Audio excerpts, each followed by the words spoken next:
pessoal, boa tarde. Vamos trabalhar um pouquinho? Eu vou continuar falando hoje do debate sobre hard working, mas um pouco mais focado no que aconteceu depois do modelo de regras e no Império do Direito. Que aí eu concordo com o Scott Shapiro, um texto que eu já mencionei para vocês, né, que organiza o debate, que, enfim, de uma certa forma inaugura um novo round, né, uma nova etapa na análise desse debate, né. Se a gente voltar lá para o debate e para o texto modelo de regras, para extrair o essencial daquilo, talvez a gente pudesse dizer o seguinte, é que o Hart acredita que em determinados momentos os juízes exercem uma discricionalidade forte, ou seja, eles fazem escolhas, uma espécie de vazio de regras, né? E o Dworkin diz, não, veja, existem regras e princípios, os juízes, na verdade, eles nunca exercem uma discricionalidade forte, né? Isso é uma descrição equivocada do direito contemporâneo. Eles, no fundo, fazem uso de princípios, né, que são escolhas valorativas que eles supostamente acreditam que são as mais corretas naquele tipo de caso para resolver os problemas concretos.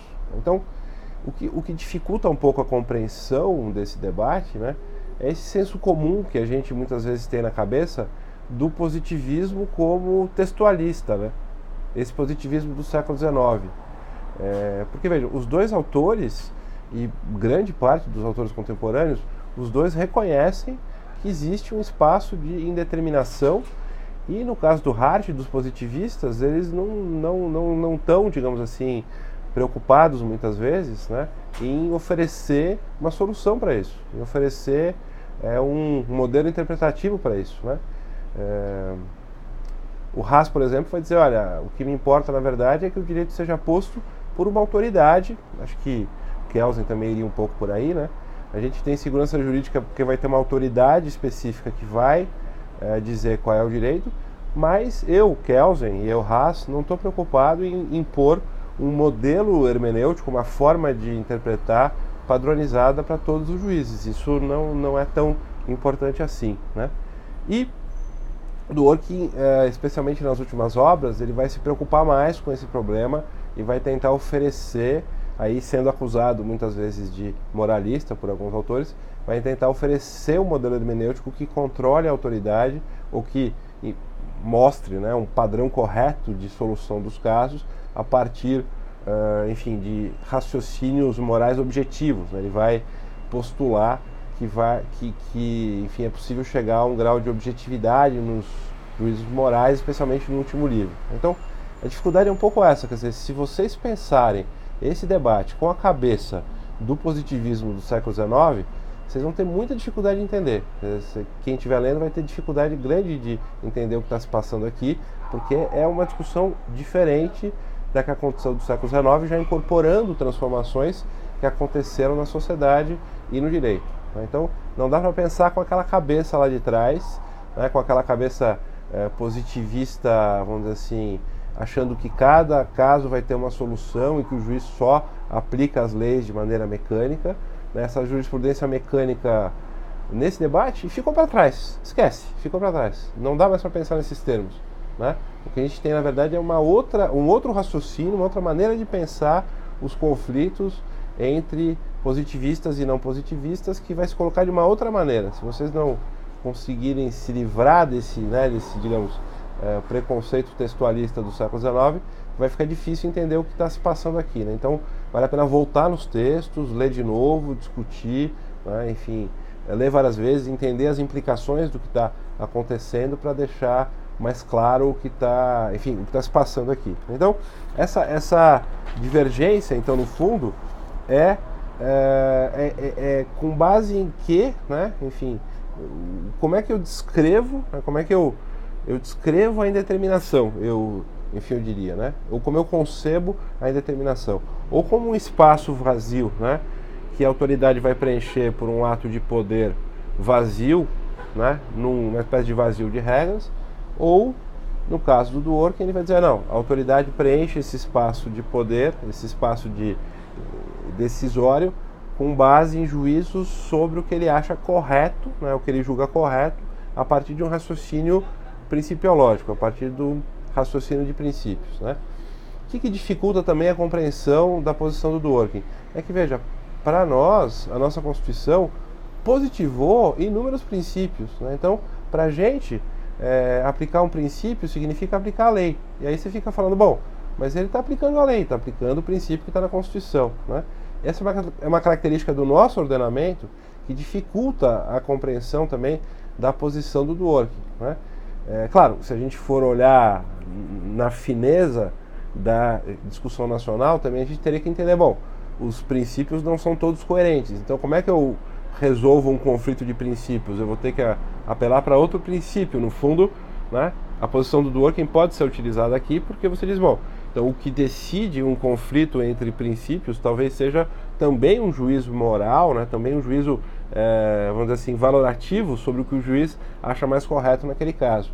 Mas tem essa dificuldade de compreensão, né? Porque inclusive nos exemplos que o Dworkin usa, muitas vezes ele está falando de princípios que para nós são lei, né? E a gente olha na lei e diz, bom, mas isso aqui é lei, isso aqui não é princípio, né? Não é um raciocínio que está saindo do texto legal, né? Então, esse tipo de cuidado é importante ter para compreender bem o texto, né? Então, fechado esse round do debate, digamos assim, a literatura, pelo menos majoritária, entendeu que o Hart ganhou o debate ou que ele saiu favorecido no debate, né? Porque se entendeu, por exemplo, né, que essa ideia de que o Hart não admitia a existência de princípios é equivocada, porque ele diz, olha, existe aqui um espaço indeterminado que os juízes, no qual os juízes vão decidir. Eu não vou chamar isso de princípio, eu vou chamar isso de discricionalidade, eu vou dizer que isso é indeterminado e que é preenchido num vazio de regras, mas eu admito, né? Então a ideia de que o Hart não admite que o direito seja um modelo de regras e um modelo de princípios é um argumento considerado um pouco fraco, né? E o Hart também nunca respondeu a essas críticas. No pós-fácil que ele escreveu ao conceito de direito, ele endereçou algumas delas diretamente, isso foi publicado póstumamente, mais ou menos recentemente, né? E aí vários autores se encarregaram de responder ao Dworkin ou de trazer formulações diferentes do positivismo para tentar dar conta do que estava sendo dito ali, né? Então eu vou falar deixa eu olhar aqui, duas posições, né, duas ideias, né? A primeira, simplificadamente, né, como o Hart tenta apresentar o positivismo, né? Então ele diz o seguinte, olha, o que é importante para o positivismo, na minha visão, não é o fato do juiz decidir com base em regras ou princípios, etc. O que é importante é que há uma autoridade, né, pondo o direito, né, dizendo o que é o direito. E nesse sentido eu continuo positivista. Então o fato da autoridade pôr o direito e de vez em quando ela fazer uso de padrões, né, que não são estritamente jurídicos, decidir com base em padrões estritamente jurídicos também não me gera nenhum problema.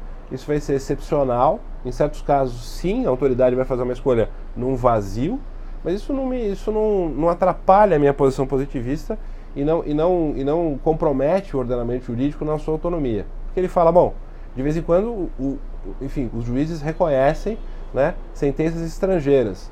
E nem por isso o nosso ordenamento se torna subordinado a um ordenamento, enfim, estrangeiro, né? Nós continuamos tendo o direito brasileiro, apesar de reconhecer sentenças estrangeiras. Da mesma maneira, se o juiz reconhece, né, ou aplica em certos casos um juízo estritamente moral, não jurídico, num vazio da discricionalidade, né, ele também não vai subordinar o direito à moral, porque isso vai ser excepcional, vai acontecer de vez em quando, né?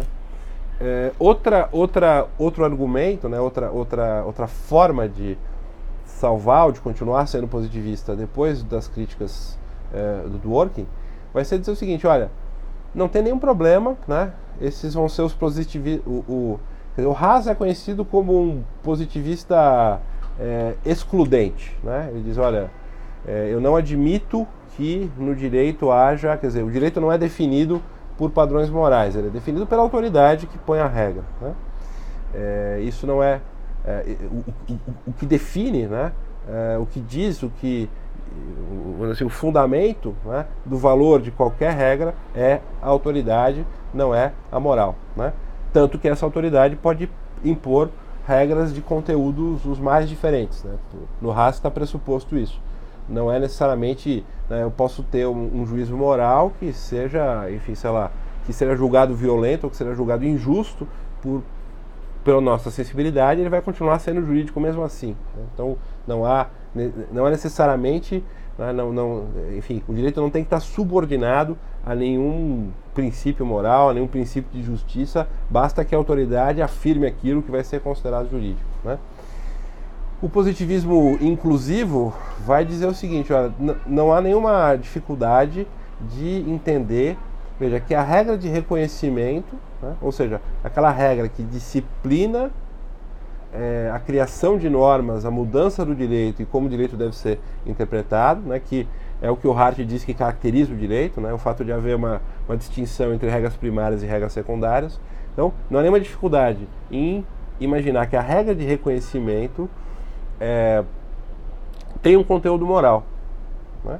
Essa regra pode impor um certo conteúdo moral, porque isso, enfim, vai também fazer parte de um processo de uma autoridade, uma instituição que vai reconhecer que aquele padrão moral é o padrão moral daquela sociedade específica, né? Então, claro que essa posição está pressupondo que tenha havido uma escolha moral que seja padronizada naquela sociedade, né? Em que não haja grandes divergências naquela sociedade, né? Em que o direito esteja assentado num padrão moral meio claro, meio objetivo, que eu possa tomar como dado, né? Então eu posso simplesmente olhar para a regra de reconhecimento e saber o que é o direito, né? A objeção a essa posição, né, é que ela pressupõe justamente esse padrão.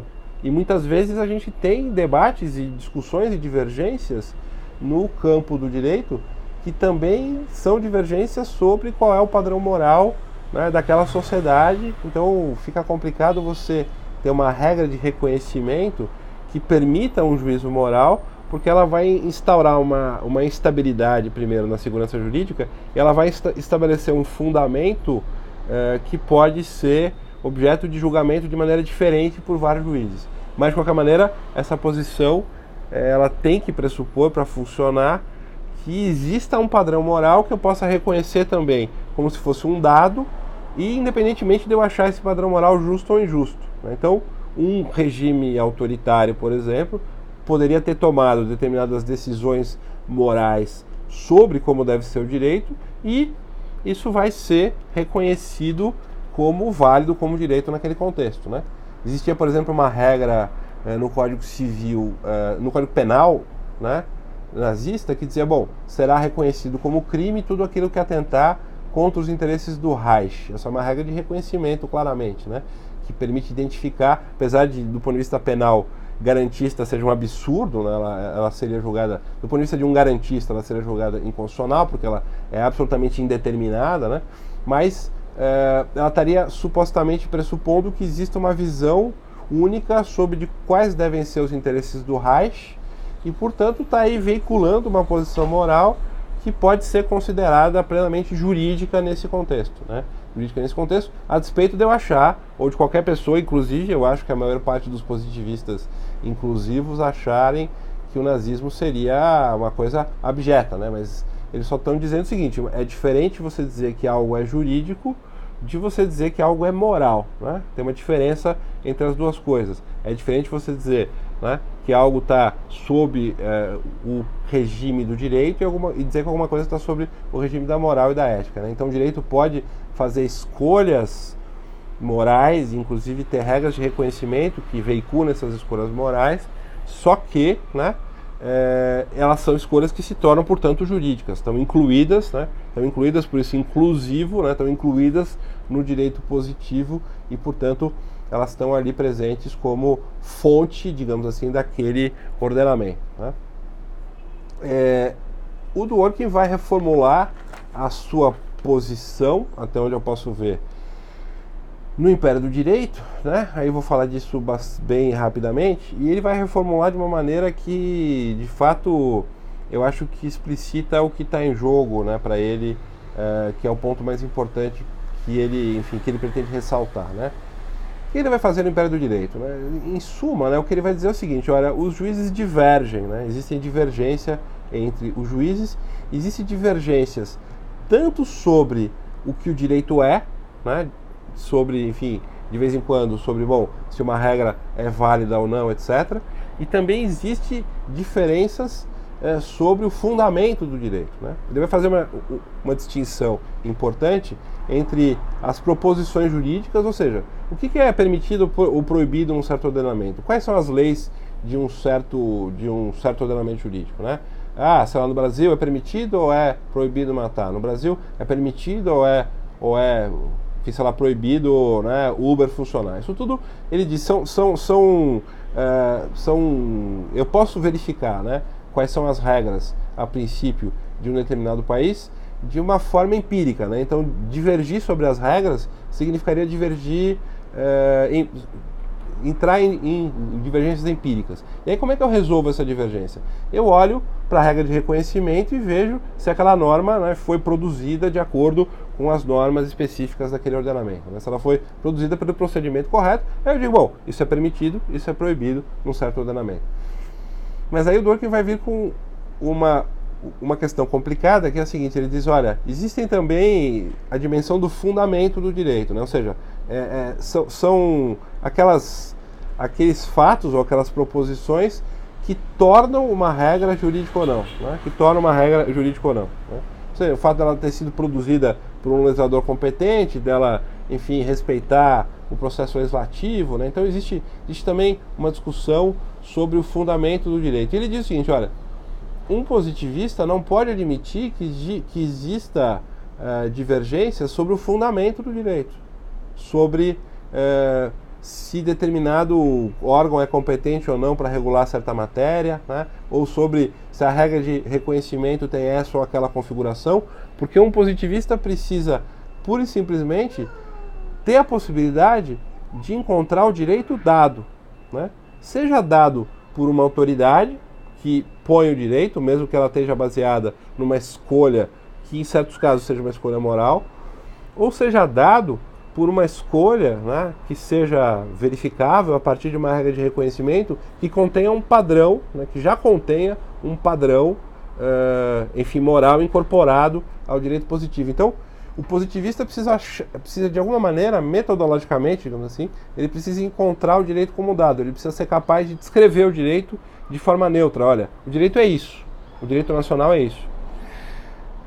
Quando eu tenho divergência sobre o fundamento do direito, né, diz o Dworkin, sobre o fundamento do direito, ou seja, sobre as regras que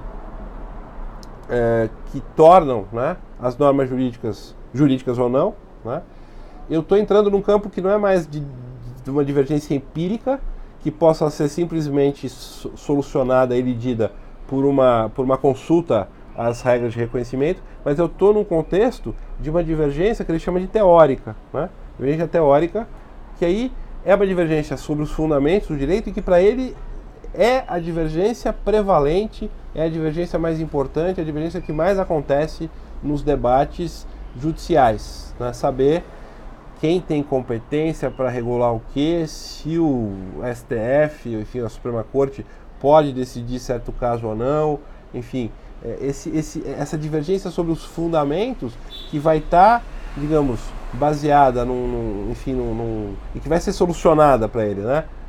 Enfim, no fundo, por uma escolha de novo, né? Por uma escolha, né, valorativa do juiz. O juiz vai decidir, né, a partir de uma certa filosofia política, como ele vai dizer, o que ele acha, né, que é a melhor solução. Então, a permanência dessas divergências, ou a existência dessas divergências, e aí ele vai apresentar vários casos onde isso acontece, também já Levando Direitos a Sério ele já tinha apresentado. São essas divergências que, enfim, diz o Dworkin, dificultam que ele aceite a posição positivista como uma boa descrição do que seja o direito, e ele permanece então dizendo, olha, existem essas divergências e as divergências vão ser solucionadas com base em posições de filosofia política, não com base na verificação objetiva do que é o direito.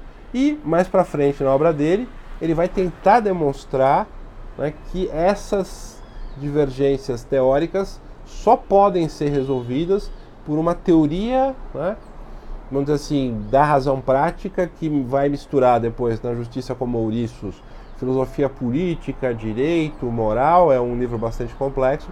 Ele vai dizer, olha, essas divergências podem ser solucionadas a partir de um padrão objetivo, né, relativamente objetivo, para orientar, né, o raciocínio moral. Né. No Império do Direito, ele vai construir a ideia do direito como integridade. Né, ele vai dizer, olha, existe uma possibilidade de uma objetividade que vai ser construída pelas escolhas dos intérpretes no contexto dessa instituição, né, mas que não está estritamente baseada em texto positivo nenhum. Né, são escolhas que vão sendo feitas e que vão tecendo ali, né, um romance em cadeia, né, um romance em cadeia que vai permitir que se chegue a uma solução correta. Né, ele acredita nessa ideia de uma solução correta daquele contexto, naquele caso. Então, essa é a divergência, e aí o debate ganha uma outra dimensão, ou talvez um outro sentido, né? Porque, de novo, o Dworkin está dizendo, olha, se você for positivista, você precisa me apresentar alguma maneira, alguma forma de encontrar o direito como dado, né? De descrever o direito de maneira objetiva. Mas, com essa minha formulação, eu estou dizendo, olha, não é possível. Né? Ele poderia dizer, olha, continuam existindo divergências, né, sobre o que é o direito, e não são divergências simples de resolver.